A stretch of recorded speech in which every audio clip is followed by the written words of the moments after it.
থাকবেন না স্যার।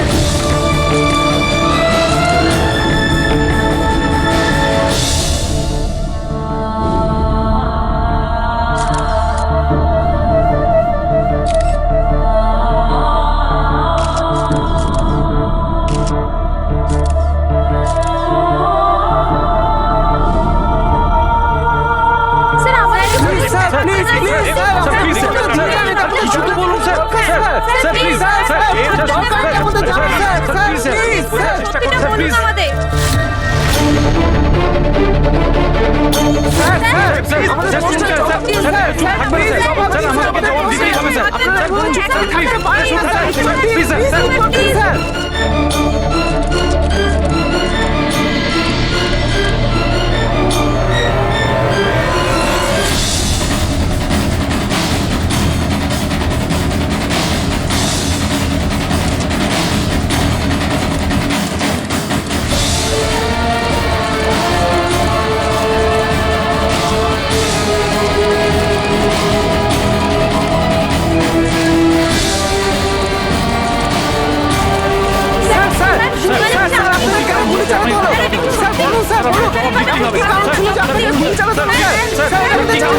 কি হয়েছে দয়ার স্যার? এরা বলছে যে আমি নাকি ওকে গুলি করেছি। ওরা মিথ্যে বলছে, আমি জানি যে দয়া।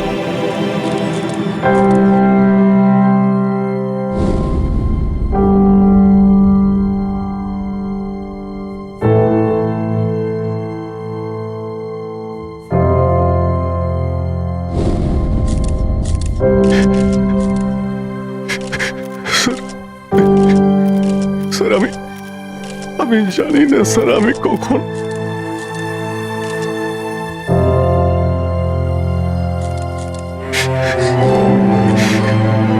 দয়া,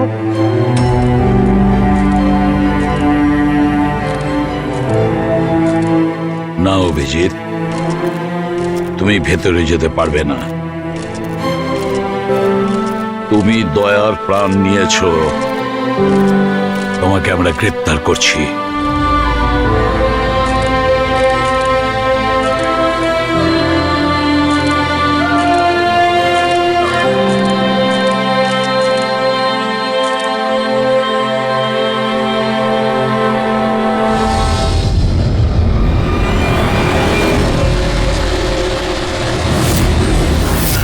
স্যার, যার খুন হয়েছে তার নাম ডিকে, একজন প্রাইভেট ডিটেকটিভ।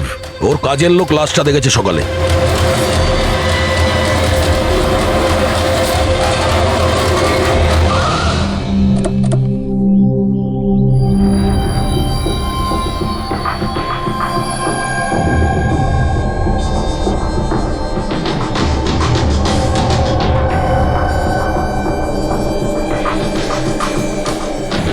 দয়া, এর মুখ তো ক্ষতবিক্ষত, মনে হচ্ছে পয়েন্ট ব্ল্যাঙ্ক রেঞ্জ থেকে একাধিক গুলি করে মারা হয়েছে একে।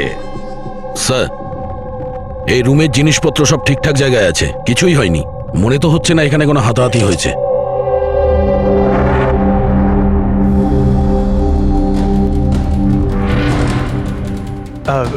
স্যার স্যার এই কাভার্ড আর লকার তো খোলা আছে, আর সব জিনিসপত্র নিজের জায়গায় আছে। দেখে তো মনে হচ্ছে যে কেউ এতে হাতই দেয়নি।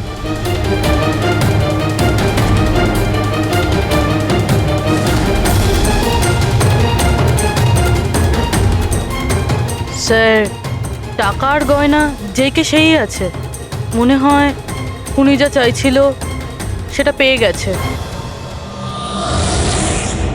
স্যার, গুলি।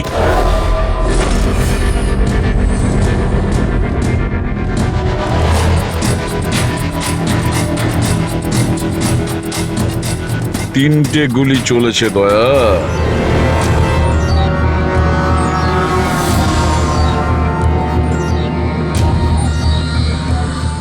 স্যার। হ্যাঁ বলো ফেডরিক। স্যার, এই জানলাটার কাঁচ সরানো হয়েছে, তার মানে খুনি এখান থেকেই পালিয়েছে। হ্যাঁ, একটা কাজ করো ফেডরিক, এখান থেকে ফিঙ্গারপ্রিন্ট তোলো। স্যার, হ্যাঁ দয়া। ডিকের মোবাইল ফোনটা দেখুন স্যার। মরার আগে ডিকে কোনো সঞ্জয়কে 3 বার কল করেছে। সঞ্জয়? ওই সঞ্জয়কে আপনি চেনেন? না সাহেব।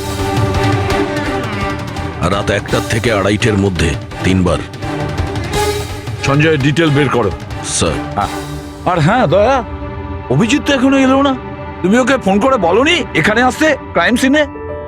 হ্যাঁ স্যার, বলেছিলাম। মনে হয় কোনো জ্যামে আটকে গেছে। জ্যামে আটকে গেছে? ওকে ফোন করো আর বলো এখানে তাড়াতাড়ি আসতে।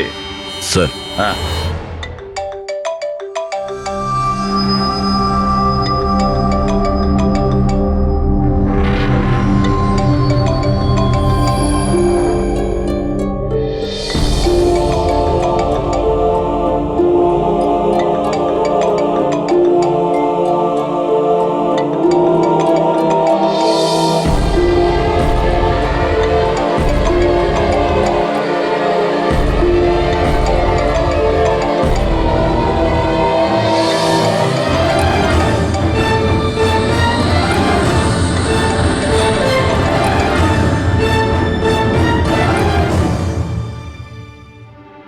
হ্যাঁ দয়া, অভিজিৎ কি বলছে? কোথায় ও? স্যার, মানে ওর শরীর খুব একটা ভালো না স্যার। ও ডাক্তারের কাছে যাবে, তারপর ওখান থেকে সোজা বিউরোতে যাবে। কোনো প্রবলেম আছে? না স্যার, কোনো প্রবলেম নেই। বুঝতে পারছি না, অভিজিৎ দিল্লি থেকে আসার পর কেমন অদ্ভুত আচরণ দেখছি ওর মধ্যে।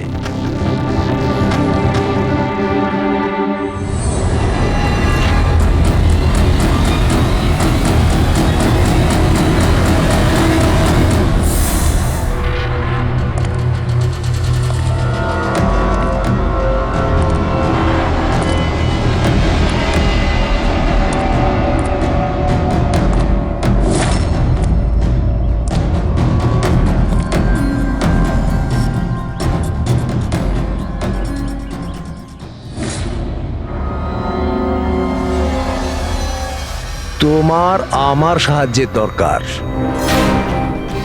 তোমার? আরে ভাই, তুমি হলে গিয়ে সিআইডি অফিসার। হ্যাঁ, কিন্তু এই কাজটা এটা আমি একা করতে পারবো না। চলো ঠিক আছে, তোমাকে সাহায্য করব, এতে আর কি আছে। চলো চা তো খাওয়া যাক। আরে না, ঠিক আছে, আমি আমি ঠিক আছি। আই মিন, দেখ চেতন, এই কাজটা না, এই ব্যাপারে যেন কেউ কিছু না জানে, বিশেষ করে আমার টিম। আরে এটা আবার কি কথা বলছো? আমরা এতদিনের পুরনো বন্ধু, এইটুকু বিশ্বাস করতে পারছো না? হ্যাঁ বলো, কি করতে হবে? কাউকে ফলো করতে হবে, নজর রাখতে হবে, আর এর জন্য তোকে টাকাও দেব। কি কথা বলছো? বন্ধুত্বের মধ্যে টাকা? হ্যাঁ। আচ্ছা ঠিক আছে, যদি মনে করো টাকা দিয়ে দিও। ফলো কাকে করতে হবে?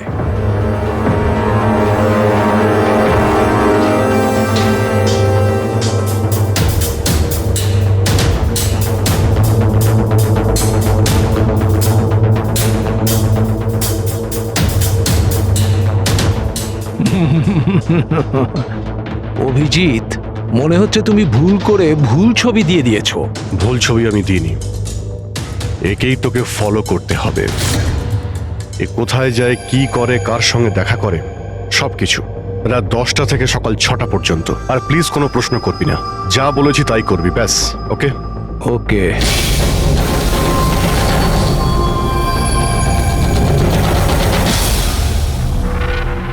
হয় অভিজিৎ পাগল হয়ে গেছে, না হলে বিরাট বড় কোনো গেম চলছে।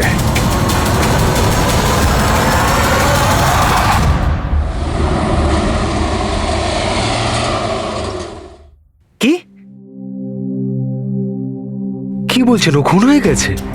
মরার আগে ডিকে শেষবার ফোনে আপনার সঙ্গে কথা বলেছিল মাঝরাতে। কি কথা হয়েছিল আপনাদের মধ্যে? আমার কথাতে একজনের উপরে নজর রাখছিল, কোনো প্রমাণ পেয়েছিল, সেই জন্য আমাকে ফোন করেছিল। হায়ার করেছিলেন কেন? আমার বস মন্দিরা ম্যাডামের জন্য। মন্দিরা? কুমার জুয়েলার্সের ওনার, বিখ্যাত পেজথি সেলিব্রিটি। আশা করি আপনারা ওই দিল্লির কেসটার ব্যাপারে নিশ্চয়ই জানেন বোধহয়। ও হো হো হো হো, মন্দিরা কুমার, মন্দিরা দেবী। ওনার বিরুদ্ধে তো ওনার স্বামী, শ্বশুর, শাশুড়ি আর কেয়ারটেকারকে মারার অভিযোগ আছে, তাই না?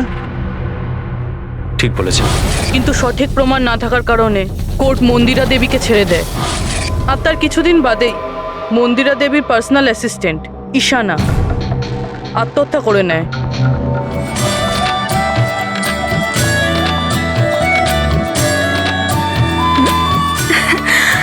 ও তুই? হাই, আজও লেট হয়ে গেলি না? তাড়াতাড়ি যা, সঞ্জয় স্যার তোর ওয়েট করছে কখন থেকে। ও গড, সঞ্জয় স্যার তো তাড়াতাড়ি কেন চলে আসলেন? এসেও পড়েছেন আর খুব রেগে আছেন। মাই গড, তুই আমার ব্যাগটা সামলা, আমি এক্ষুনি আসছি।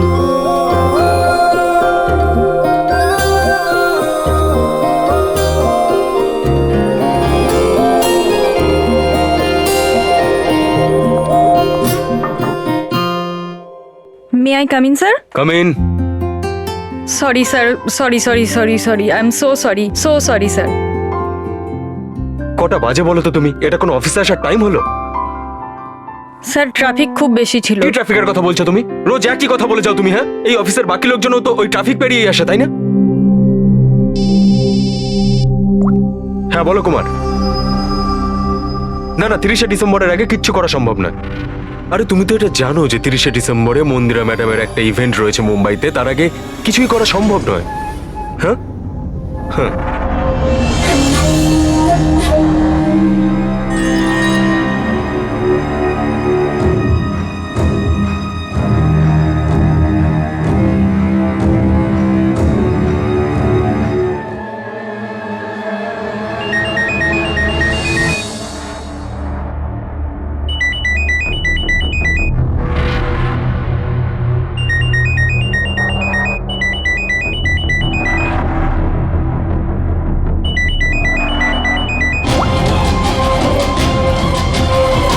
ঠিক আছে।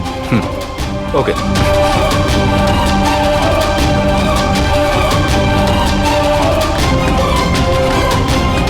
কি হলো? হ্যাঁ, কি হয়েছে নাকি? বাইরে ওভাবে কি দেখছো?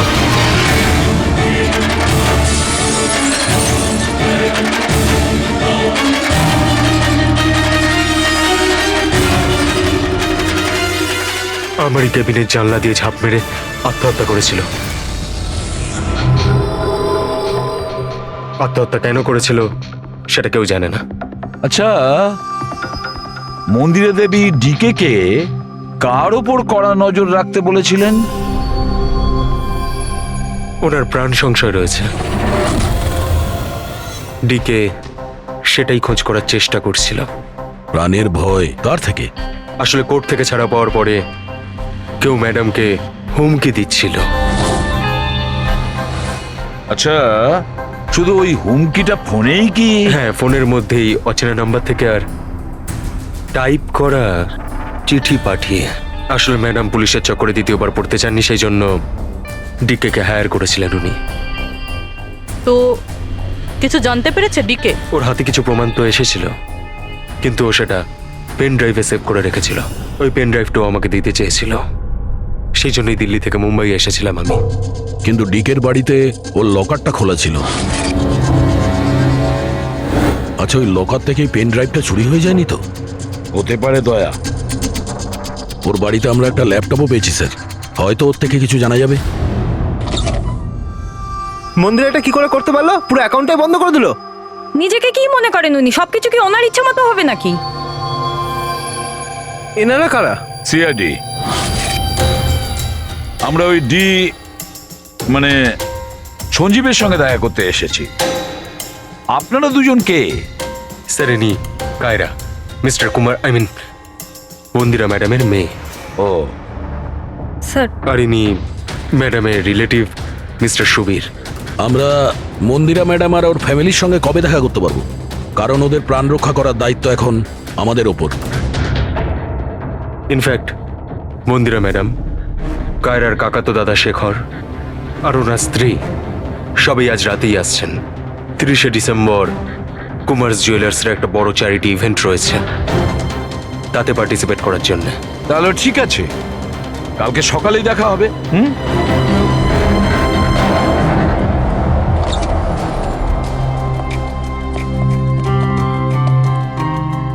এসব কি হচ্ছে?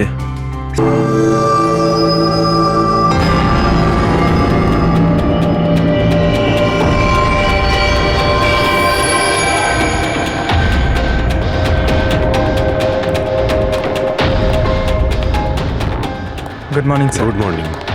হ্যালো স্যার, এখন কেমন আছেন আপনি?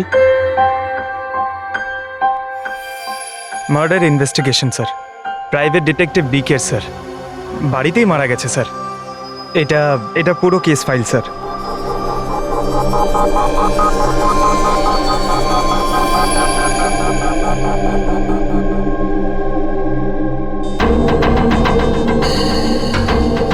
স্যার এই ছবিগুলো ওর বাড়ির ছবি, এগুলো ওরই বাড়ির ছবি এটা। আর এখানেই ওর মার্ডার হয়েছে, তাই না?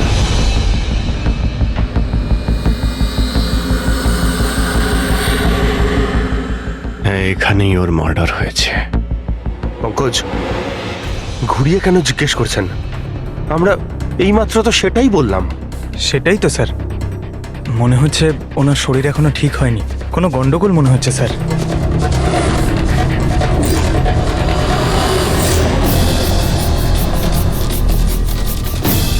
অভিজিৎ,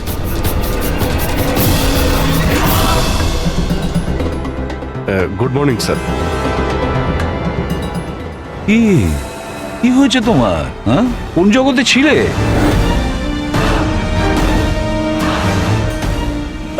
অভিজিৎ, তোমার শরীর খারাপ ছিল না? তাহলে ডক্টরের কাছে যাওয়ার কথা ছিল, এখানে কেন? হ্যাঁ মানে, হ্যাঁ স্যার, ওই কিছুদিন ধরেই শরীরটা ভালো নেই স্যার, কিন্তু এখন ঠিক আছে। I am better now. Yeah, গোলমাল চলছে। স্যার, ডিকে সঞ্জয়কে যে পেন ড্রাইভটা দিতে যাচ্ছিল, ওর যে ডেটা আছে ওগুলো উদ্ধার করার যে একটা উপায় আছে স্যার। পেন ড্রাইভ তো পাওয়া যায়নি তো। তাহলে ডেটা কোথা থেকে পাবে? স্যার, আছে না, একটা উপায় আছে। ওই আমরা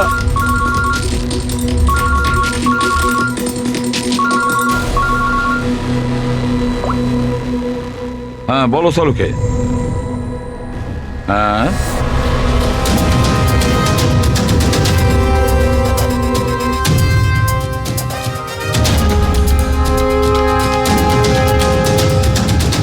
দয়া স্যার,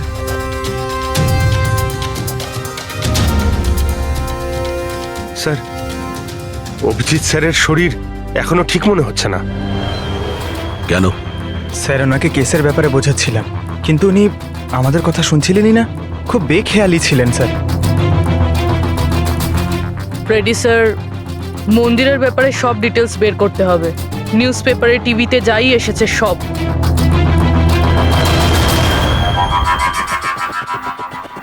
বাড়িতে ঢোকার একটাই রাস্তা আছে, মেন গেট। চাবি ডিকে আর ওর বাড়ির মেডের কাছে থাকে। বাথরুমের জানালা, তার মানে খুনি বাথরুমের জানালার কাঁচ খোলে আর ভিতরে ঢোকে, আর তারপর অভিজিৎ ক্রাইম সিনে ছিলই না, আর এখানে তো বাথরুমের কোনো ফটোও নেই। তাহলে ও এগুলো কি করে জানলো? অভিজিৎ আমার কাছে কিছু লুকোচ্ছে, কিন্তু কি?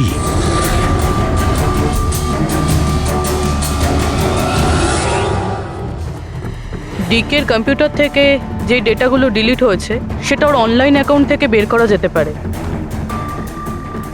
বাস একবার এই পাসওয়ার্ডটা ম্যাচ হয়ে যাক।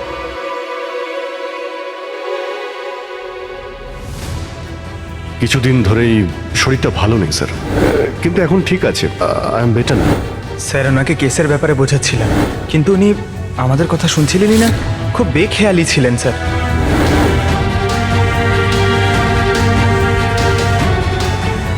Yes sir, sir password match হয়ে গেছে।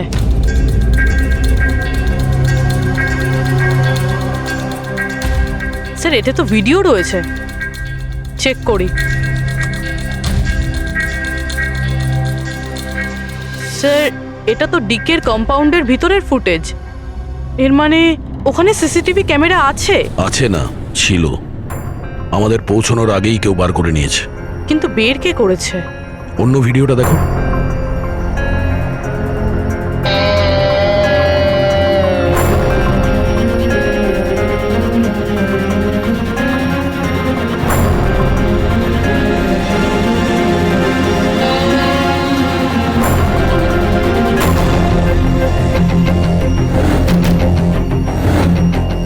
এটা কি করে সম্ভব?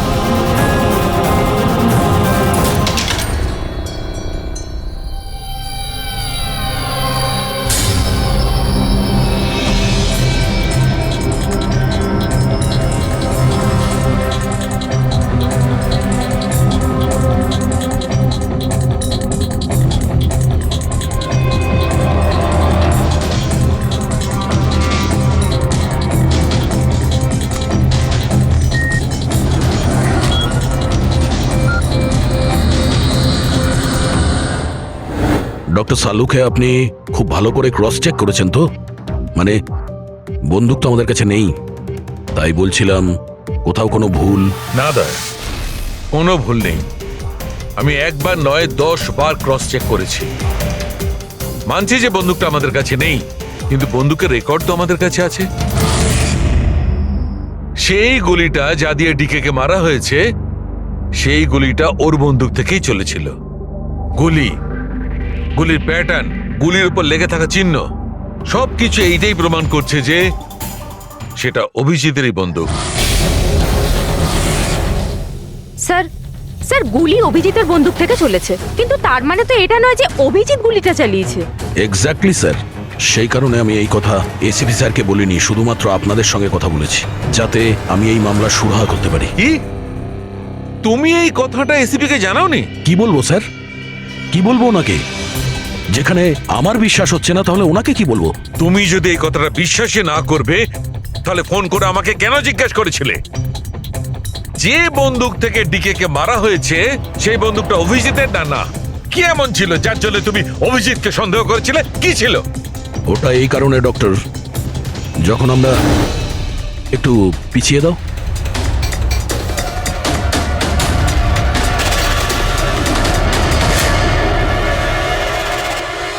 অভিজিৎ ডিকের বাড়িতে, আর দয়া তারপরেও তুমি অভিজিৎকে বাঁচানোর চেষ্টা করছো। দেখো দয়া, অভিজিৎ আর তোমার বন্ধুত্বকে আমি খুবই শ্রদ্ধা করি, তার কদরও করি, কিন্তু ডিউটি, নিজের দায়িত্ব, সব সম্পর্ক সব বন্ধুত্ব থেকে বড় হয় না। আর এই কথাটা নিশ্চয়ই আমি তোমাকে বুঝিয়ে বলতে যাব না। স্যার পোক্ত কোনো প্রমাণ ছাড়া অভিজিৎ স্যারকে সন্দেহ। এটা প্রমাণ নয় তো কি পুরবি? অভিজিৎ ডিকের বাড়িতে ঢুকেছিল, এটা যদি প্রমাণ নয় তো কি পুরবি? অভিজিৎ স্যার ডিকের ঘরে গেছিল সেটা আমরা দেখেছি, কিন্তু উনি ডিকেকে মেরেছেন এটা তো আমরা দেখিনি। স্যার এটাও তো হতে পারে ওনার বন্দুক দিয়ে ডিকেকে অন্য কেউ মেরেছে। হতেই পারে, এটা হতে পারে যে অভিজিতের বন্দুক দিয়ে ডিকে কে অন্য কেউ মেরেছিল, কিন্তু এই অবস্থায় অভিজিতের বন্দুকটা অভিজিতের কাছে থাকার কথা নয়। তোমাদের কি অভিজিৎ এ কথা বলেছে? ও কি বলেছে যে ওর বন্দুকটা হারিয়ে গেছে? বন্দুক হারিয়ে যাওয়ার কোন রিপোর্ট দেখিয়েছে?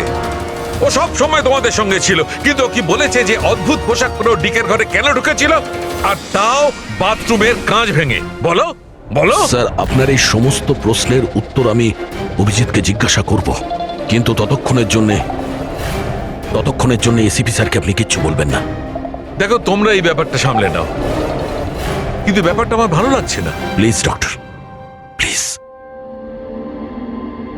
ঠিক আছে, কাল সকাল পর্যন্ত। দয়া, আমি কাল সকাল পর্যন্ত তোমাদের সময় দিচ্ছি। হয় তোমরা সত্যিটা আবিষ্কার করো, নয় এই সমস্ত কথাটা নিজে এসিপি কে বলে দাও।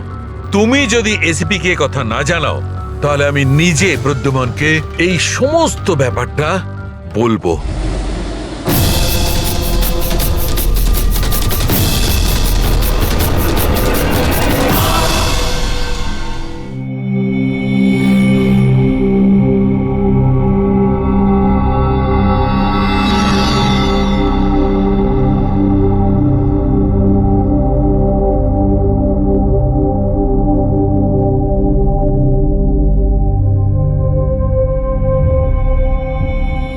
আধ ঘন্টার বেশি হয়ে গেল, 10টা থেকে 10:30 হয়ে গেল, এখনো আসেনি। সারা রাত মনে হয় অপেক্ষা করতে হবে।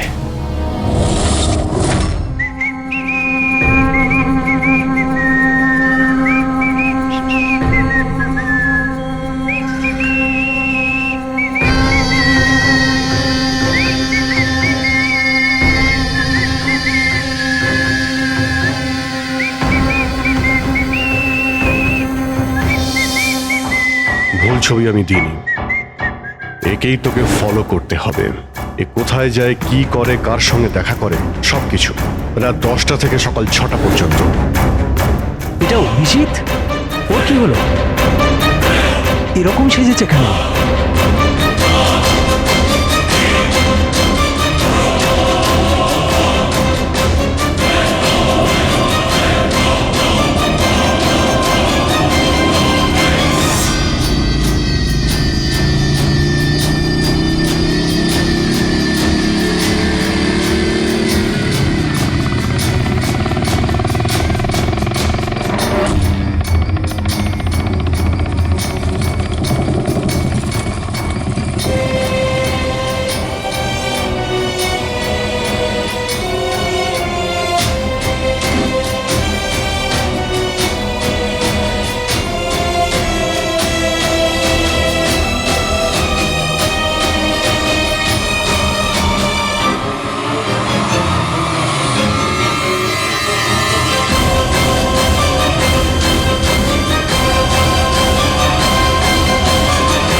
স্যার, দিল্লি থেকে সকলে এসে গেছেন। মন্দিরা ম্যাডাম, আমারা মন্দিরা ম্যাডামের দাওরের বউ, কায়রা মন্দিরা ম্যাডামের সৎ মেয়ে, সুবীর মন্দিরা ম্যাডামের বোনজি, শেখর মন্দিরা ম্যাডামের দেওরের ছেলে। আসুন ম্যাডাম, এনারা সিআইডি থেকে এসেছেন। এসিপি স্যার, ইনি ভালো হয়েছে আপনারা এসে গেছেন। ডিকের খুনি কে সেটা জানা গেল? আরে আপনি তো এটা জানেনই যে আমাদের ফেমাস অ্যানুয়াল ইভেন্ট খুব তাড়াতাড়ি আসতে চলেছে। আই হোপ যে আপনি আমার সিকিউরিটির সব ব্যবস্থাই করে রেখেছেন। দেখুন, আপনি আমাকে ভুল ভাববেন না, কিন্তু আমি কোনো চান্স নিতে চাইছি না অ্যাকচুয়ালি।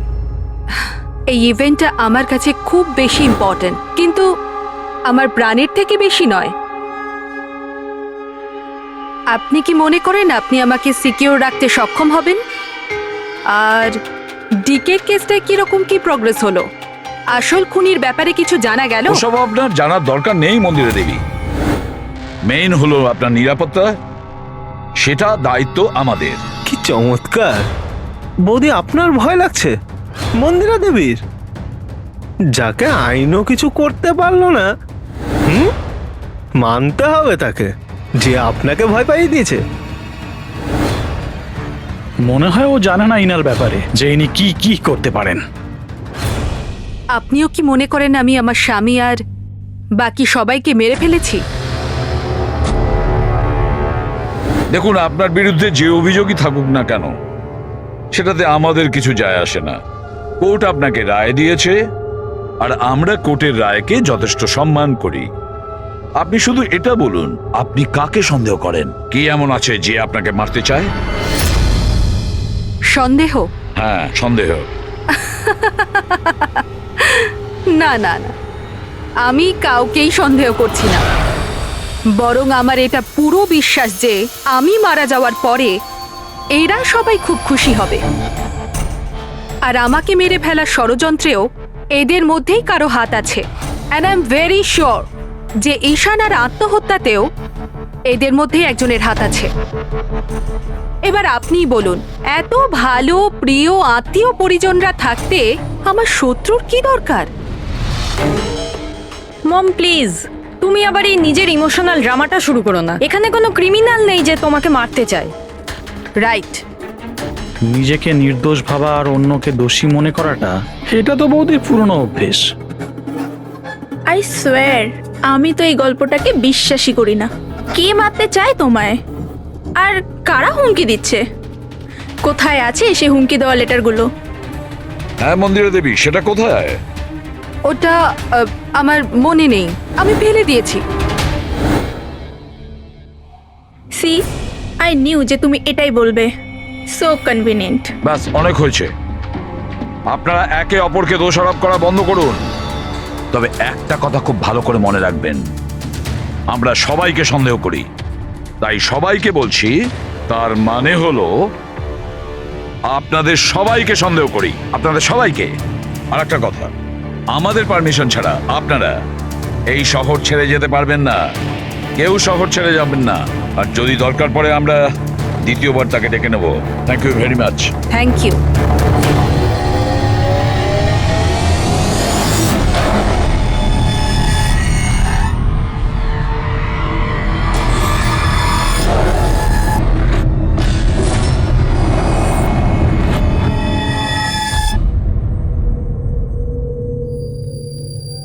এটা এটা আমি?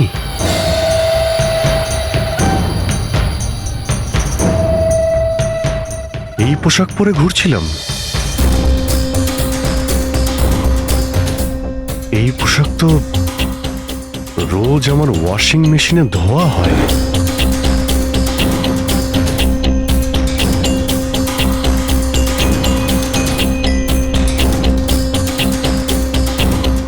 আর এই জুতো, এগুলো এত নোংরা যেন আমি পরেছি। কিন্তু আমার মনেই নেই যে এই পোশাক আমি কখন পরেছি। সত্যি আমার কি হচ্ছে আমার সাথে? এই গাড়িতে কে আছে? হ্যাঁ, কার কার সঙ্গে আমি কথা বলছিলাম? না, আমি দেখিনি। তুমি কথা বলছো, তুমি সেটা জানবে। আর তুমি আমাকে চিনতেই পারলে না? আরে তোর যদি সুইসাইডই করার হয় তাহলে তুই অন্য কোনো বড় গাড়ির সামনে জানা। আমার সামনে কেন এসেছিস? কিভাবে কথা বলছো? এরকম সেজে ঘুরছো কেন তুমি? এই, ইট ইজ মাই স্টাইল, টনির স্টাইল। তুই কে? আমি কে? আমাকে চেনো না? হ্যাঁ, আর এই টনিটাকে? আরে টনি আমি আবার কে? আরে অভিজিৎ, দেখো, কোনো কেসের জন্য তুমি যদি এরকম করে থাকো আমাকে বলে দাও। এভাবে ভয় দেখিও না। সরা, হাত সরা। কে অভিজিৎ? কিসের কেস? আর তুই কি বলছিস কিছুই আমার মাথায় ঢুকছে না। আমার নাম হলো টনি। টনি, টনির সঙ্গে পাঙ্গা নিবি না, বুঝেছিস? সরে যা আর আমাকে যেতে দে। চল।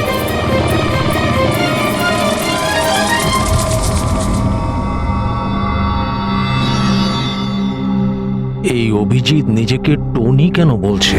টনি? কে কে টনি? সত্যি তোমার কিছুই মনে নেই?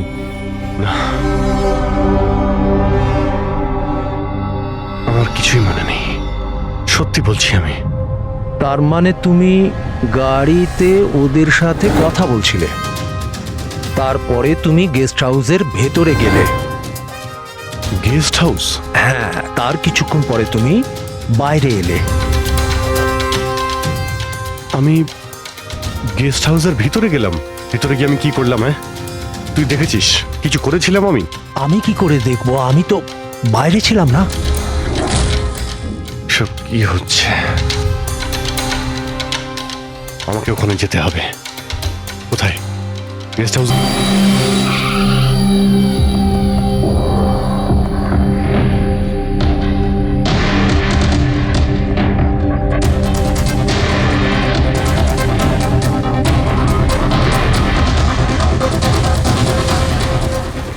স্যার, রক্ত।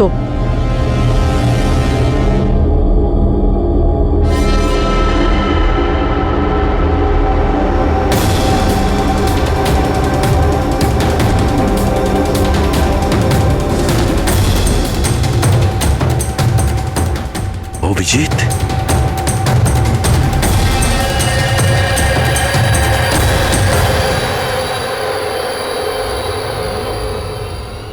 দয়া, তুমি এখানে? তোমার ফোন ট্র্যাক করে আর এই প্রশ্ন তো আমিও তোমাকে করছি অভিজিৎ। তুমি এখানে কি করছো?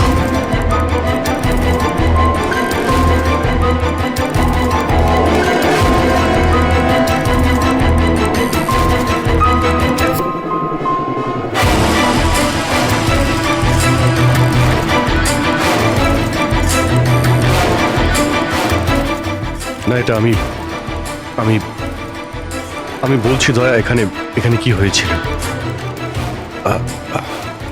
অভিজিৎ, এখানে কি হয়েছে ওটা তো আমি দেখছি। তুমি বলো, কে করেছে এটা? হ্যাঁ, তো তুমি এদের দুজনকে মেরেছো? আমি? অভিজিৎ, তোমাকে কিছু জিজ্ঞাসা করলাম। তুমি মেরেছো এদের? স্যার স্যার স্যার, আপনি অভিজিৎ স্যারকে দোষ দিচ্ছেন। আমার দোষ দেওয়ার কোনো ইচ্ছা নেই পুরবী। তুমি নিজে দেখছো না এখানে দুটো লাশ পড়ে আছে, রক্তে ভেসে গেছে। আর সিআইডি অফিসার অভিজিৎ লাশের মধ্যে থেকে এই ব্যাজটা তুলছে, বা এটা বলতে পারো প্রমাণ চুরি করছে। অভিজিৎ, আমি তোমাকে আবার জিজ্ঞাসা করছি, তোমার সাথে অপরাধীদের মতো ব্যবহার করতে আমাকে বাধ্য করো না। কি করবো দয়া, আমি কি বলবো? যদি আমি বলি যে এই কাজটা আমি করিনি, তুমি মানবে? যদি বলি যে আমি জানি না যে আমি করেছি নাকি করিনি, আই নো আমি ভুলভাল বলছি, কিন্তু কিন্তু তোমরা তো আমাকে চেনো। অভিজিৎ, আমার সামনে যে প্রমাণগুলো পড়ে আছে ওগুলো দেখে আমরা কিছু বলতে পারবো না। আমাকে আমার ডিউটি করতে হবে।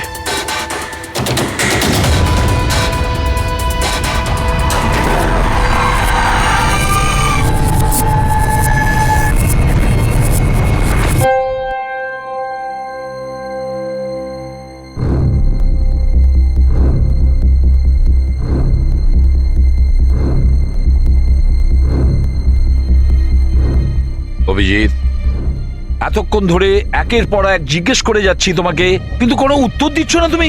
হ্যাঁ, তুমি জানো তোমার ওপর কি অভিযোগ আছে? মাথায় কিছু ঢুকেছে? স্যার, ওই দয়া, এক মিনিট। ব্যাস, তোমার কাছে এটা আশা করিনি। এত কিছু ঘটে গেল, তুমি আমাকে বলনি কেন? আমাকে বলনি দয়া? শালুকে আমাকে বললো, তা নাহলে তো আমি জানতামই না। তা আমি তাই করেছি যেটা উচিত ছিল। বলো অভিজিৎ, তুমি কি এই খুনটা করেছো? অভিজিৎ, তুমি কি এই খুনটা করেছো? আমি জানি না স্যার। কেন জানো না? তুমি কেন জানো না? হ্যাঁ, ডিকের বাড়িতে তুমি লুকিয়ে লুকিয়ে ঢুকেছিলে, সেটা আমি সিসিটিভিতে দেখেছি। ওই লাশগুলোর পাশে তুমি দাঁড়িয়েছিলে। এই দয়া তোমাকে এখানে ধরে নিয়ে এসেছে। ডিকে আর বডিগার্ডের ওপরে যে গুলিটা চলেছে সেটা তোমার গান থেকে চলেছে, ওই গান থেকে চালানো হয়েছে। আর তুমি বলছো তুমি কিছুই জানো না? আমার চোখের ওপর চোখ রেখে তুমি বলো, বলো তুমি এই খুন করোনি, বলো তুমি এইগুলো কিছুই জানো না। বললাম তুমি জানি না স্যার, আমি কিছুই জানি না স্যার, সরি। কি বলবো আপনাকে, আমি কি বলবো স্যার?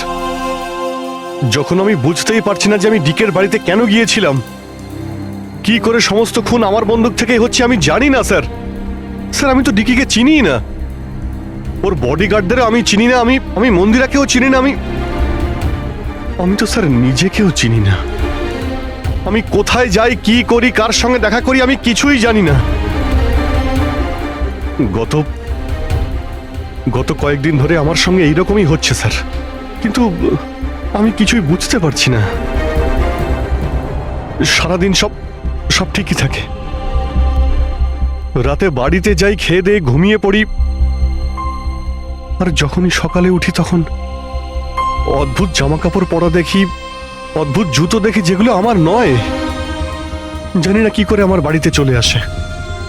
ড্রেসগুলো ওয়াশিং মেশিনে ধোয়া হয়েছে, জুতোতে মাটি লেগে থাকে, এমনটা মনে হয় যেন আমি ওগুলো ব্যবহার করেছি, কিন্তু আমি বুঝতে পারি না। নিজেকে খুব ক্লান্ত লাগে, এমন মনে হয় যেন আমি সারা রাত জেগেছিলাম, অথচ আমি কি করেছি আমার কিছুই মনে থাকে না। মনে হয় প্রতিদিন আমার 6 থেকে 7 ঘন্টা হারিয়ে যাচ্ছে, যার ব্যাপারে আমি কিছুই জানি না।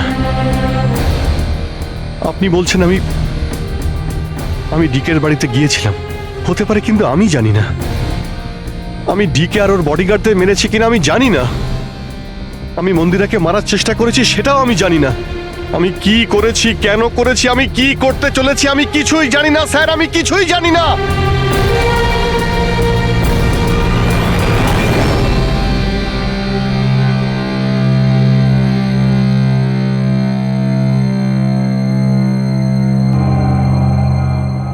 দেখো অভিজিৎ,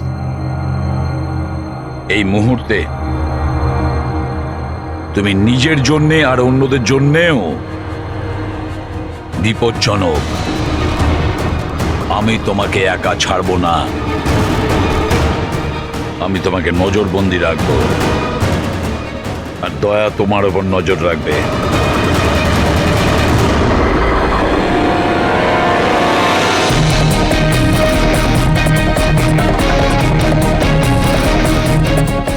দয়া, স্যার, একটা কথা ভালো করে মনে রাখবে, তুমি নিজের বন্ধুর ওপর নয়, বরং একজন অপরাধী খুনির ওপর নজর রাখবে, এমন একজন লোক যে মানসিক ভারসাম্য হারিয়েছে।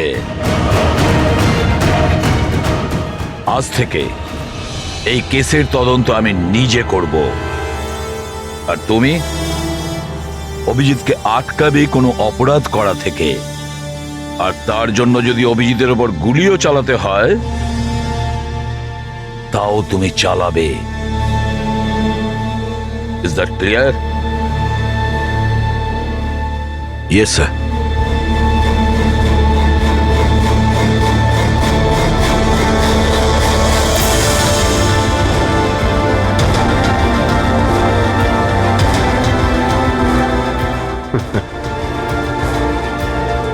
হাত করা পড়িয়ে দাও ভাই। শুনলে তো, মানসিক অবস্থা ঠিক নেই আমার, কখন কি করে বসি কিছুই জানি না। আটকাও আমায়, আমার হাতে আরো একটা অপরাধ হওয়ার আগে। আটকাও আমায় ভাই। আপনাদের অফিসার, আপনাদের সিনিয়র সিআইডি অফিসার আমারই প্রাণের পিছনে পড়ে রয়েছে, আর উনি তাদেরকেও মেরে ফেলেছেন যারা আমার সিকিউরিটিতে ছিল। আর আপনি নিশ্চিন্ত হয়ে বলছেন ভয় পাওয়ার কোনো কারণ নেই। ও আপনারই চোখের সামনে সবাইকে মেরে ফেলছে, তার সত্ত্বেও আপনি বলে যাচ্ছেন যে ভয় পাওয়ার কোনো কারণ নেই। আশ্চর্য! আপনি শুধু এটা বলুন, আমি আপনাদেরকে আর কি করে বিশ্বাস করব? আজ আপনাদের একজন অফিসার সিরিয়াল কিলার বেরিয়েছে, কাল আবার অন্য কেউ বেরিয়ে ব্যাস আসবে। মন্দিরা দেবী, অনেক হয়েছে। অনেক কথা বলে ফেলেছেন। আমাদের ইন্সপেক্টর অভিজিৎ একজন সৎ এবং সাহসী অফিসার। নিজের দেশকে রক্ষা করার জন্য, সাধারণ মানুষের রক্ষা করার জন্য নিজের প্রাণও দিতে পারে। সে কোনোদিন খুনি হতে পারে না। হ্যাঁ, ওর বিরুদ্ধে অভিযোগ আছে, তিনটে খুনের অভিযোগ আছে। আপাতত এটা প্রমাণিত হয়েছে যে অভিজিৎ নিজের মানসিক ভারসাম্য হারিয়েছে। ও কি করছে ওর মনেই থাকে না, কার সঙ্গে দেখা করছে, কি বলছে, আর যখন নর্মাল হয়ে যায় কিছুই মনে থাকে না। তার মানে এই নয় যে ও একজন খুনি। আমি জোর দিয়ে বলতে পারি যে আপনার জীবন বিপন্ন, আর তাও আপনার এই আত্মীয় স্বজনদের কারণে। এক্সকিউজ মি, সব প্রমাণ আপনাদের অফিসারের বিরুদ্ধে পাওয়া গেছে, আর সন্দেহ আপনারা আমাদেরকে করছেন। হ্যাঁ, আমি সবাইকে সন্দেহ করছি। উনি তো আপনারই অফিসার, আপনি তো ওকেই বাঁচাবেন। এই 3টে খুনই কিন্তু ইন্সপেক্টর অভিজিতের গান থেকে চলা গুলিতেই হয়েছে। আর আপনি বলতে চাইছেন যে এই কাজটা আমাদের মধ্যে কেউ করে থাকতে পারে? আরে আমাদের কাছে আপনার ওই অফিসারের গানটা কোথা থেকে আসবে? শেখর বাবু, খুব তাড়াতাড়ি আমরা খোঁজ নিয়ে নেব যে ইন্সপেক্টর অভিজিতের গান আপনার কাছে কিভাবে গেল। আর মন্দিরা দেবী, আপনাকে একটা রিকোয়েস্ট করি, 30শে ডিসেম্বর আপনার যে ইভেন্টটা আছে সেটা ক্যান্সেল করবেন না। এই একটাই সুযোগ আছে খুনিকে ধরার জন্য, কারণ খুনি ওই ইভেন্টে নিশ্চয়ই আসবে।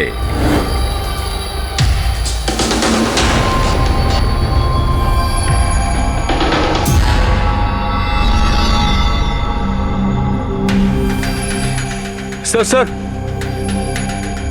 হ্যাঁ সঞ্জয়, কি হচ্ছে? স্যার, আপনি অভিজিৎ স্যারের ব্যাপারে কিছু বলছিলেন যে ওনার ভিতরে অন্য একজনের প্রতিফলন ঘটে, স্মৃতিশক্তি ওনার, মানে উনি আগের দিন রাতের কথা মনে করতে পারেন না। হ্যাঁ, তো ঠিক এরকমই, এক্স্যাক্টলি এরকমই অন্য আরেকজনের সাথেও হয়েছিল। কার সঙ্গে বলুন? স্যার ঈশানা। ঈশানা? যেদিনও আত্মহত্যা করেছিল তার কিছুদিন আগে থেকেই একদম এরকমই আচরণ করতে শুরু করেছিল। কি অদ্ভুত রকম হয়ে গিয়েছিল, অন্য মনস্ক থাকতো। যেদিন আত্মহত্যা করেছিল তার কিছুদিন আগে থেকেই একটা অদ্ভুত রিংটোন সেট করেছিল নিজের ফোনে, আর তারপর সেই দিন হঠাৎ করে ওই রিংটোনটা বাজতে শুরু করলো। আর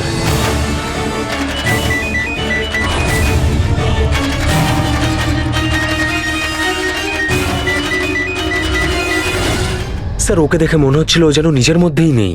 স্যার, অভিজিৎ স্যারও তো দিল্লি থেকে ফেরার পর এইভাবেই বিহেভ করছে। হ্যাঁ, ঈশানা, অভিজিৎ, দিল্লি, এই তিনটের কোনো না কোনো কানেকশন আছে। নিশ্চয়ই কোনো গোলমাল আছে, কিছু না কিছু আছে।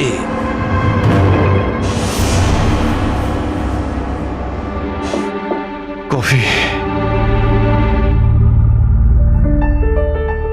আরে খেয়ে নাও ভাই, কিছুই মেশাইনি। আমি এখানেই আছি, পালিয়ে যাচ্ছি না। অভিজিৎ, তুমি এই কথাগুলো লুকিয়েছো কেন আমাদের থেকে? লুকোতে হয়েছিল ভাই, কি করব আমি? আমি কিছুই বুঝতে পারছিলাম না যে আমি কি করব, আমার সঙ্গে কি হচ্ছে। যেখানে আমি নিজেই কনফিউজ, আমি সেখানে কি বলবো তোমাকে? সেই জন্য, আর কোনো ব্যাপার নয়। আমার ওপর ভরসা ছিল না নাকি? আমাকে যোগ্য ভাবনি যে আমি তোমার কোনো সাহায্য করতে পারি? কি ভাই, এসব কি বলছো তুমি? ব্যাপারটা এরকম নয়। তাহলে বলনি কেন? আমার তো মনে হচ্ছে আমি তোমাকে চিনি না। এই মুহূর্তে আমি যার সঙ্গে বসে কথা বলছি সে অভিজিৎ নাকি অন্য কেউ?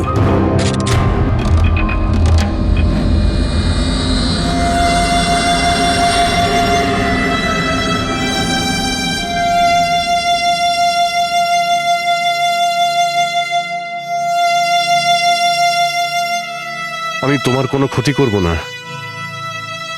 অভিজিৎ হই বা টনি, স্বপ্নেও তোমার কোনো ক্ষতি করব না। বন্দুক দেখানোর দরকার নেই। বিষয়টা তা নয় যে তুমি আমার কোনো ক্ষতি করবে। বিষয় এটা যে আমি এখানে শুধুমাত্র আমার ডিউটি করছি, আর আমি কোনো চান্স নিতে চাই না। আমি তো তোমাকে হয়তো চিনি না।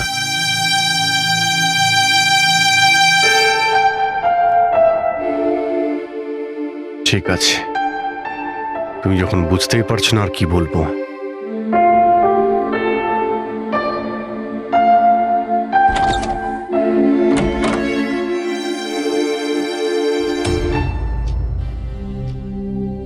ডক্টর মহেশ, আমি আপনাকে পুরো ব্যাপারটা জানিয়েছি।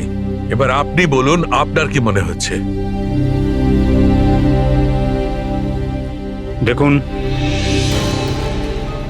এক্ষুনি আপনারা যেটা বললেন যে এই অভিজিৎ আর ঈশানার ব্যাপারে, এটার থেকে তো একটা ব্যাপার একদম পরিষ্কার যে দুজনের কন্ডিশনই একদম সমান। Artificially induced split personality.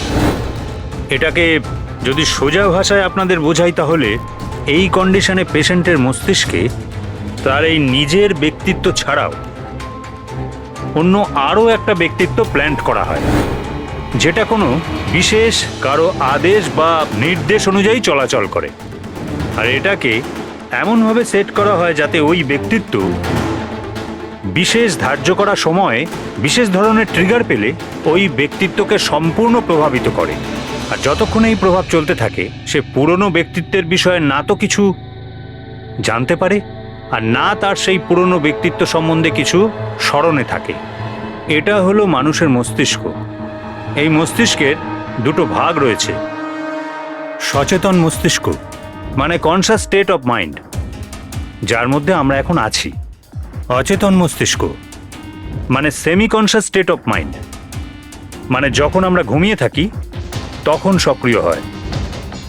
আর কখনো কখনো জেগে থাকার সময়ও কোনো নেশার বা কোনো ওষুধের প্রভাবেও আমাদের অচেতন মস্তিষ্ক সক্রিয় হয়ে ওঠে। সচেত আর অচেত দুটো অবস্থাতেই মস্তিষ্ক ভিন্ন ভিন্ন কাজ করে, কিন্তু এই অবস্থাতে দুটো মস্তিষ্কই যা চিন্তা করে, কোনো কথা বা কোনো স্মৃতি সব সেভ করে নেয়। সচেত মস্তিষ্কের মধ্যে সেভ করা কথাবার্তা আমাদের অনেক বছর ধরে মনে থাকে, কিন্তু অচেত মস্তিষ্কে সেভ করা কথাবার্তা আমাদের মনেই থাকে না। ডক্টর মহেশ, এটা একটা হিপনোটাইজের মতো সম্মোহন, যাতে মানুষের মস্তিষ্ককে পুরো কন্ট্রোল করে যা কিছু করানো যায় রোবটের মতো, আর পরে কোনো বিশেষ আওয়াজ করে ওই সম্মোহনটাকে ভেঙে দেওয়া যায়, মানুষের কিছুই মনে থাকে না। না না না ডক্টর সালুকে, সম্মোহন একদম আলাদা প্রক্রিয়া। সম্মোহন অবস্থায় আপনি মানুষকে ততক্ষণই কন্ট্রোল করতে পারেন যতক্ষণ সে সম্মোহিত আছে। সম্মোহিত অবস্থা থেকে একবার বেরিয়ে আসার পর তাকে আবার সম্মোহিত করতে হয়। এখানে ব্যাপারটাই পুরো আলাদা।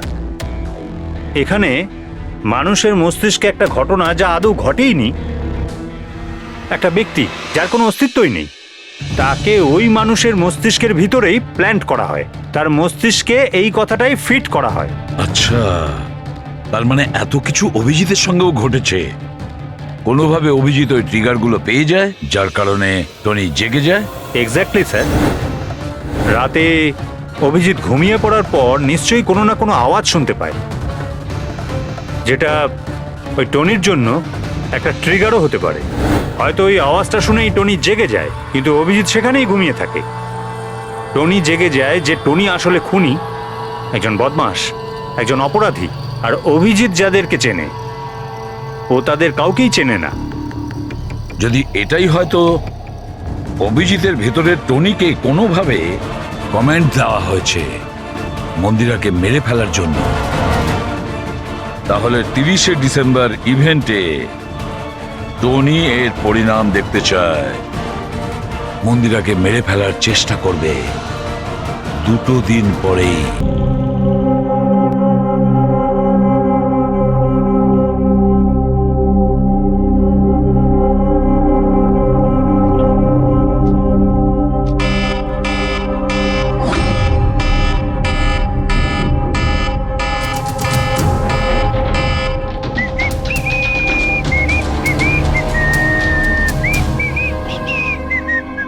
অভিজিৎ, অভিজিৎ, কোথায় তুমি?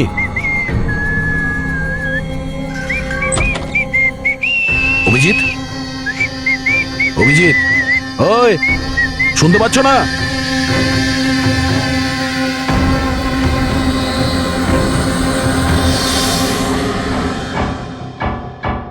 কে রে তুই? তুই আমার বাড়িতে কি করছিস? অভিজিৎ, টনি, তুমি এখান থেকে পালাতে পারবে না। তুমি এখানে নজরবন্দি আছো, এই ঘরের ভেতরেই থাকতে হবে, বুঝেছো? টনিকে তার কাজ করতে দে। যদি আমার রাস্তাতে বাধা দিস তাহলে জীবনটাও হারাবি তুই। চল এবার যেতে দে। বাড়ির বাইরে না, ভেতরে। হাত সরা, হাত সরা। তোকে তো বললাম যে আমাকে তুই বাধা দিস না। আমার মাথা গরম করিস না। আমার কাজের সময় কেউ বাধা দিতে পারবে না আমায়। চল। টনি, তুমি কোথাও যাবে না, এখানেই থাকবে তুমি, বুঝেছো? কি বললি? টনির গায়ে হাত তুললি তুই? টনির গায়ে হাত তুললি তুই? অভিজিৎ, অভিজিৎ, অভিজিৎ,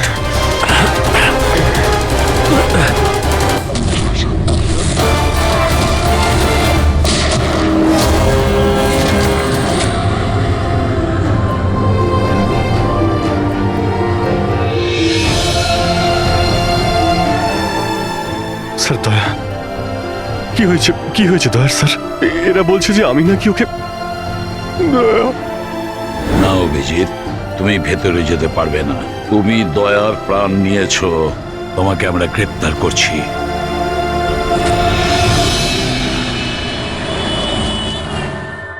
ঈশানার ফোন রেকর্ডে ডক্টর তানিয়ার নাম কয়েকবার এসেছে। আপনাদের মধ্যে কেউ চেনে ডক্টর তানিয়াকে? আত্মহত্যা করার আগে উনি ডক্টর তানিয়ার সাথে দেখা করেছিলেন কি? এই ডক্টর তানিয়া কোনো ডেন্টিস্ট নয় তো? মারা যাওয়ার আগে ঈশানা কয়েকবার একজন ডেন্টিস্টকে দেখিয়েছিল। আমার নাম তো মনে নেই, কিন্তু হতে পারে ইনিই সেই। যতদূর আমার মনে হয় ইনি কোনো ডেন্টিস্ট তো নন। কিছুদিন আগে সিআইডি অফিসার অভিজিৎ এখানে ছিল। Yes ma'am. ওই পুরো সপ্তাহে এখানে যারা যারা ছিলেন তার পুরো লিস্ট আমার চাই। আর ওনার থাকার সময় এই লবিতে থাকা সিসিটিভি ফুটেজও চাই।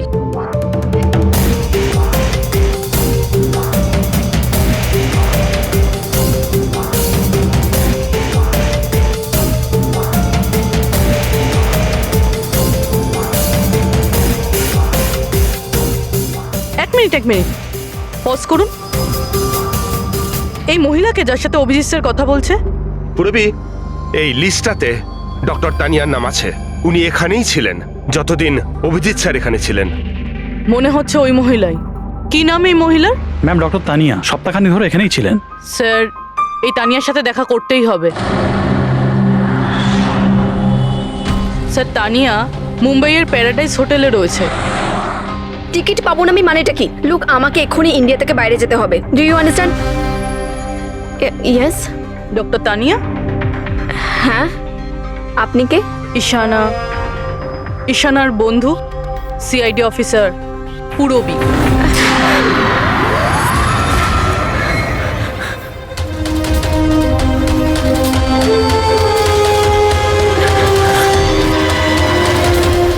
পালানো অত সহজ নয়। কোথায় পালাচ্ছেন তানিয়া দেবী? কি কি চানটা কি আপনারা? অভিজিতের সঙ্গে কি করেছেন আপনি?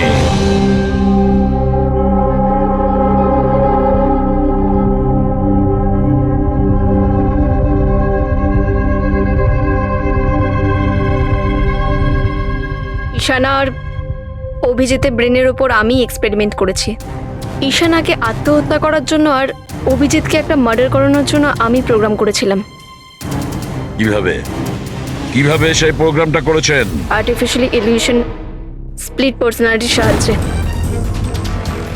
আমি দুজনের ব্রেনটাকে সেট করি, আর নিজের সেট করা শিডিউলের অনুযায়ী এই দুজনকেই এরকমভাবে প্ল্যান করেছি যে কোনো রকমের আওয়াজ হোক বা রিংটোন বাজুক, আর যখনই আওয়াজ হোক না কেন ওদের সমস্ত অর্ডারগুলি মানতে হবে যে কোনো উপায়ে।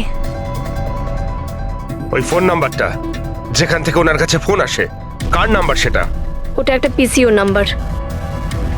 ঈশানাই আমাকে এই নাম্বারটা দিয়েছিল অভিজিতের ব্রেনে ফিট করার জন্য। কি বললেন আপনি? অভিজিৎকে এসব করার জন্য ঈশান আপনাকে বলেছে? হ্যাঁ, আর ঈশানা যে আত্মহত্যা করেছে সেটা কি, সেটার কারণ কি? ওটা আসলে ঈশানা নিজেই বলেছিল আমাকে করতে। হোয়াট? হ্যাঁ, বলেছিল তো ঈশানাই, বাট আই এম শিওর নিশ্চয়ই এর পেছনে কোনো না কোনো কারোর হাত আছে, যার বিষয়ে আমি জানি না। কেন? সে কেন এগুলো করবে? হয়তো ওর কোনো দুর্বলতা ছিল। যে করেই হোক অভিজিৎকে ওই পরিস্থিতি থেকে বের করতে হবে। নিয়ে চলো একে। চলো। ও বাইরে বেরোতে পারবে না। কেন? আমি অভিজিতের ব্রেনকে প্রোগ্রাম করেছি। সম্মোহন নয়, যে ইচ্ছে হলো আর ভেঙে দিলাম। আমি অভিজিতের ব্রেনের মধ্যে একটা খুনিকে প্ল্যান্ট করেছি, টনিকে। এটাই হলো সেই আর্টিফিশিয়ালি ইনডিউস পার্সোনালিটি, যেটা আর কোনোদিনও বাইরেই আসবে না। আমি যদি চাই তাহলেও অভিজিৎকে কোনোদিন বাইরে বের করতে পারবো না, কিন্তু আমি যদি এরকমটা করি হয়তো অভিজিৎ পাগল হয়ে যাবে বা ও মারাও যেতে পারে। মানে যখনই ট্রিগার হবে টনি মন্দিরাকে মেরেই ছাড়বে, আরও ততক্ষণ থামবে না যতক্ষণ না সত্যিকারে মেরেই ফেলছে মন্দিরাকে। আর এসবের মধ্যে যে আসবে সেই মারা যাবে। মন্দিরাকে মারার জন্য ট্রিগারটা কি? কি ট্রিগার আছে অভিজিতের জন্য? ঈশানার কেসে ট্রিগার ছিল একটা রিংটোন, আর অভিজিতের কেসে ট্রিগার হলো একটা রিমাইন্ডার টোন, একটা বিশেষ ধরনের বিপ, যেটা আমি অভিজিতের মোবাইলে সেট করে দিয়েছি। হ্যাঁ, অভিজিৎ মন্দিরাকে কিভাবে মারবে? কি প্রোগ্রাম সেট করেছো তুমি বলো? ততক্ষণ মন্দিরাকে ছুরি দিয়ে স্ট্যাপ করতে থাকবে যতক্ষণ না ও মন্দিরের অনেক রক্ত দেখে ফেলছে। কটা নাগাদ প্রোগ্রাম সেট করা হয়েছে? 10টা নাগাদ। মাই গড, 2 ঘন্টা বাকি আছে। গ্রেপ্তার করো একে।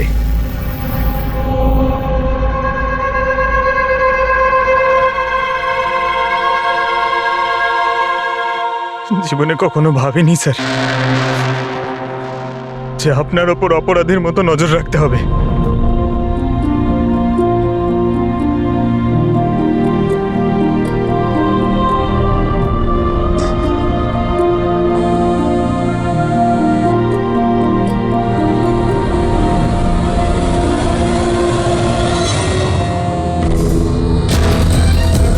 পঙ্কজ, ড্যাম ইট, ফোনটা ধরো।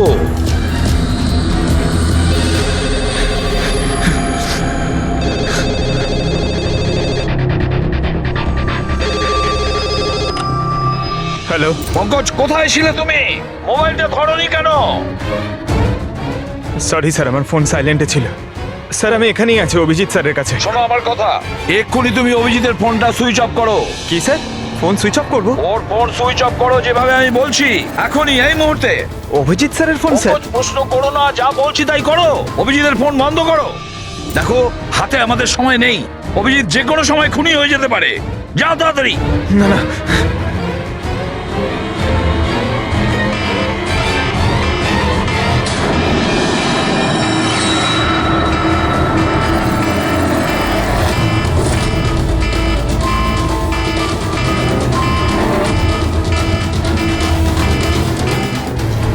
ভিজে গেল, কি করি?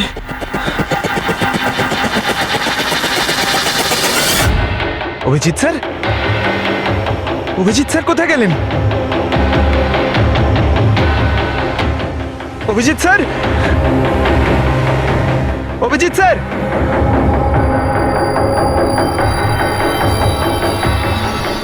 স্যার! তুই আমাকে আটকে রাখবি? হ্যাঁ, আমাকে আটকে রাখবি তুই? টনিকে? হ্যাঁ, টনি আর টনির কাজের মাঝে যে আসবে তাকে মরতে হবে, মরতে হবে তাকে।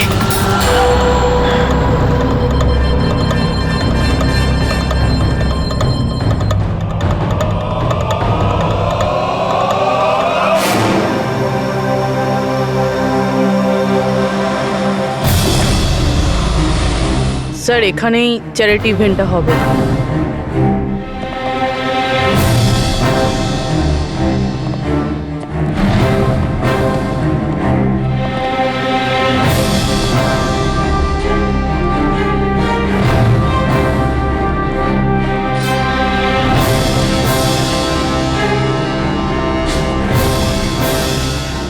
আপনারা এখানেই দাঁড়ান প্লিজ।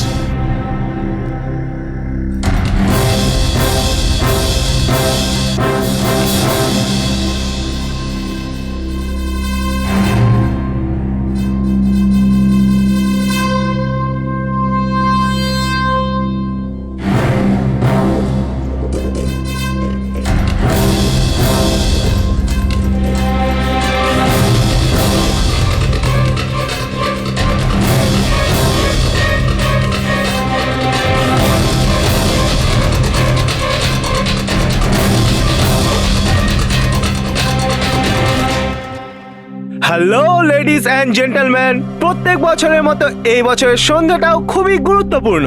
কারণ হলো মন্দিরা জুয়েলার্স অ্যানুয়াল চ্যারিটি ইভেন্টের জমা করা সম্পূর্ণ টাকাটা দিল্লি ও মুম্বাইয়ের বিভিন্ন অনাথ আশ্রম আর বৃদ্ধাশ্রমগুলিতে দেওয়া হবে। একবার জোরে হাততালি ডিকেসি চ্যারিটির জন্য। প্রত্যেক বছরের মতো এই বছরও আমাদের প্রধান অতিথি আছেন। তিনি আর কেউ না, তিনি হলেন মিসেস খান্না। তাহলে আসুন বন্ধুরা, একটা জোরে হাততালি দিয়ে স্বাগত জানাই মিসেস খান্নাকে। Mrs Khanna,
Abhijit sir, Abhijit sir,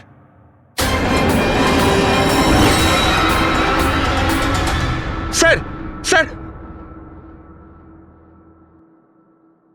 lights on. Sir, sir, Abhijit ঠিক আছে? স্যার, স্যার, ওকে তাড়াতাড়ি নিয়ে চলো, তাড়াতাড়ি এসো।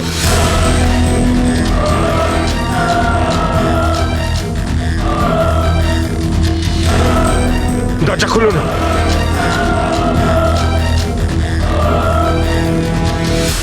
মন্দিরা দেবী, টনি তার মিশন কমপ্লিট করেছে, মন্দিরা দেবীকে মারার। আর আমাদেরকে ভরসা করার জন্য আপনাকে অসংখ্য ধন্যবাদ। আপনারা সবাই আমাকে এখানে আনলেন কেন? আমার তো এখন স্টেজে থাকা উচিত। ম্যাডাম, আমাদের একটা প্ল্যান আছে। প্ল্যান? রবি,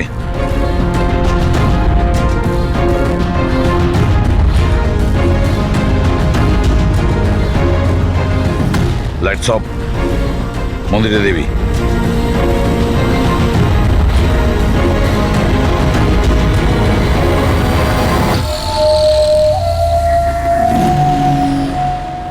আর আপনার প্রশংসা না করে পারছি না। Thank you. মম, তুমি ঠিক আছো তো? এসব কি? আপনারা আমাদের গ্রিন রুমে লক করে কি করতে চাইছিলেনটা কি? আসল খুনি তো অন্য কেউ, তাই না? স্যার, আপনি সবকিছু মায়ের জীবনের ঝুঁকি নিয়ে করেছেন। যদি সত্যিই মায়ের কোনো ক্ষতি হয়ে যেত তাহলে? এতে তো সত্যি ভীষণ বড় রিস্ক ছিল স্যার, বাট আই হোপ এবার বিপদ কেটে গেছে। বিপদ এখনো কাটেনি, কারণ এই খেলার আসল মাস্টারমাইন্ড এখনো ধরা পড়েনি। গল্প এখনো অনেক বাকি আছে।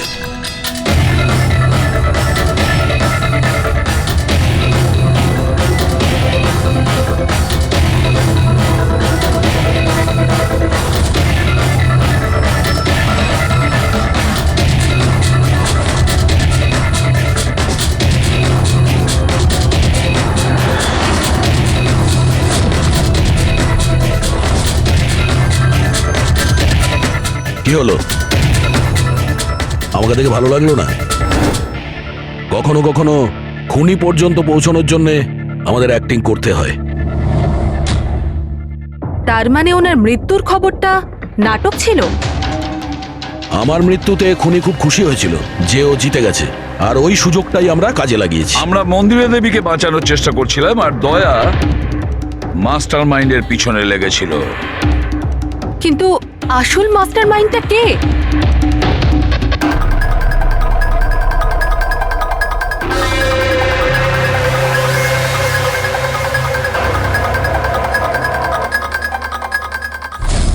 এই!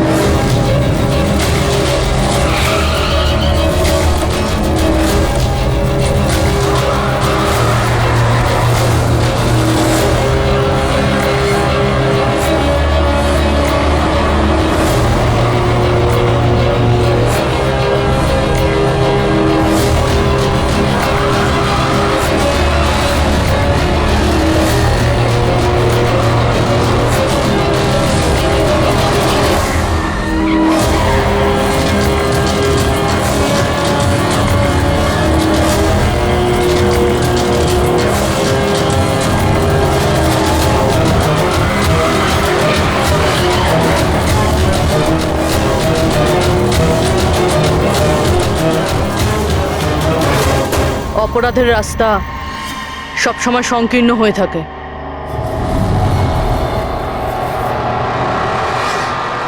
তুমি এটাই ভাবছো যে আমরা কি করে জানলাম যে তুমি খুন করেছো?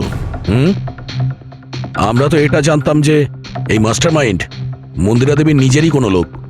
তাই আমার মৃত্যুর পরে আমি সব থেকে আগে এটা খোঁজ নিয়েছি যে আপনাদের মধ্যে কে সে যে অভিজিৎকে চিনতো বা দেখা করেছেন। তারপরে আমার মনে এলো যে ক্রাইম ব্রাঞ্চের সেমিনারের জন্য অভিজিৎ দিল্লি গিয়েছিল।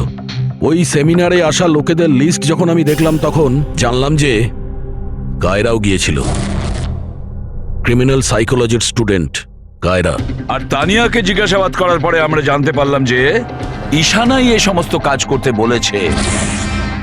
ওই সময় ঈশানার মা সরকারি হাসপাতালে অ্যাডমিট ছিলেন, আর তার কিছুক্ষণের মধ্যেই ঈশানার মাকে বেসরকারি হাসপাতালে যেখানে অ্যাডমিট করা হয়েছিল সেখানকার পুরো খরচ মিস কায়রা করেছিল। আর সবচেয়ে বড় ক্লু ওই পিসিও, যেখান থেকে অভিজিৎ স্যারের কাছে অর্ডার আসতো। দয়া স্যার সেখানে নজর রেখেছিল, আর সেখানেও তোমাকে দেখা গিয়েছিল। Okay fine, I give up. মেনে নিচ্ছি যে আপনারা খুবই স্মার্ট, কিন্তু স্যার এই কথাটা তো আপনিও মানবেন তাই না, যে আমিও অনেক স্মার্ট? হ্যাঁ, স্মার্ট তো তুমি বটেই। ক্রিমিনাল সাইকোলজির একজন ব্রিলিয়ান্ট স্টুডেন্ট যে সৎ মায়ের থেকে নিজের পুরো পরিবারের খুনের বদলা নিতে চেয়েছিল। লোকেদের মস্তিষ্ক নিয়ে খেলা করা আর তাদের নিজের চক্রব্যূহে ফাঁসানো, এটাই এনার বিশেষত্ব। তাই আমি ভাবলাম যে এনাকে এনারই পদ্ধতিতে মেরে দিলে কেমন হয়।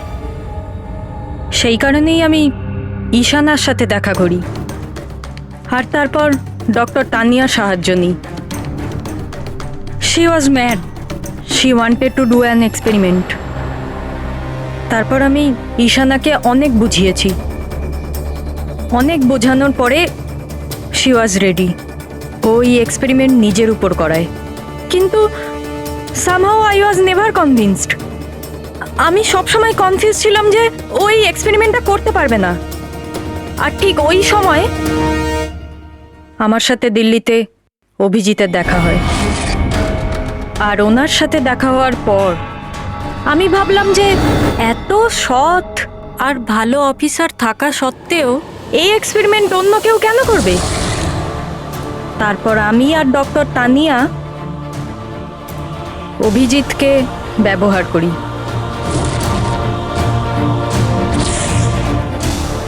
আর আমার এক্সপেরিমেন্ট ওর ওপরে করি। আর ঈশানা আমাদের কোনো কাজে ছিল না, তাই ওকে আমাদের রাস্তা থেকে সরিয়ে ফেলি। ডিকে আর ওই দুজন বডিগার্ড ওরা তোমার কি ক্ষতি করেছিল? ওদেরকে কেন মেরেছো? এটা এই কারণে করেছি যাতে সমস্ত দোষ অভিজিতের উপর চলে আসে। আর অভিজিতের গান থেকে বুলেট নেওয়ার জন্যে টনি ছিল তোর মাথার মধ্যে। হি ওয়াজ দেয়ার।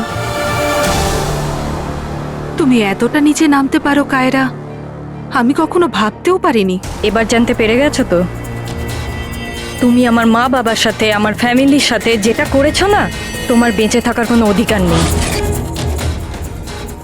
আমি এইসব এই কারণেই করেছি যাতে আমি প্রুভ করতে পারি যে পৃথিবীর যে কোনো মানুষের মস্তিষ্কের সাথে খেলা যেতেই পারে, তা সে যত বড়ই সিআইডি অফিসার হোক। কায়রা, তুমি প্রতিশোধের আগুনে একজন সাহসী অফিসারের প্রাণ নিয়ে খেলেছো। আর তাছাড়াও 4 জন নিরীহ লোকের প্রাণ নিয়েছো।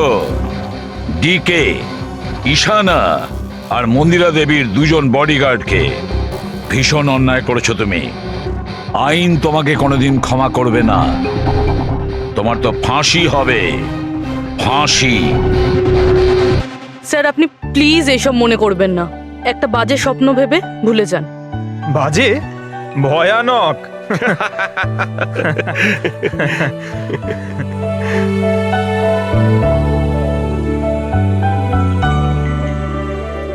বস, হ্যাঁ বলো সালুকে, বলো। কেস তো সলভ হলো? হ্যাঁ, কেস তো সলভ হলো, কিন্তু কিন্তু কি? বস, অভিজিতের মস্তিষ্কে যে টনিকে প্ল্যান্ট করা হয়েছিল, সেই উদ্দেশ্যটা সফল হয়েছে। তারপরে এখন আর কেউ ট্রিগার ধরবে না, ওর কানের সামনে কেউ গান করবে না, যার কারণে অভিজিৎ টনি হয়ে যেত। হ্যাঁ হ্যাঁ, কিন্তু বস, কিন্তু কি? বস, কথাটা এই, টনি অভিজিতের মস্তিষ্ক থেকে কখনো যাবে না। কি? টনি অভিজিতের পার্সোনালিটির অংশ হয়ে গেছে বস। কেউ জানে না যে কবে, কখন, কোথায় সামনে এসে যাবে।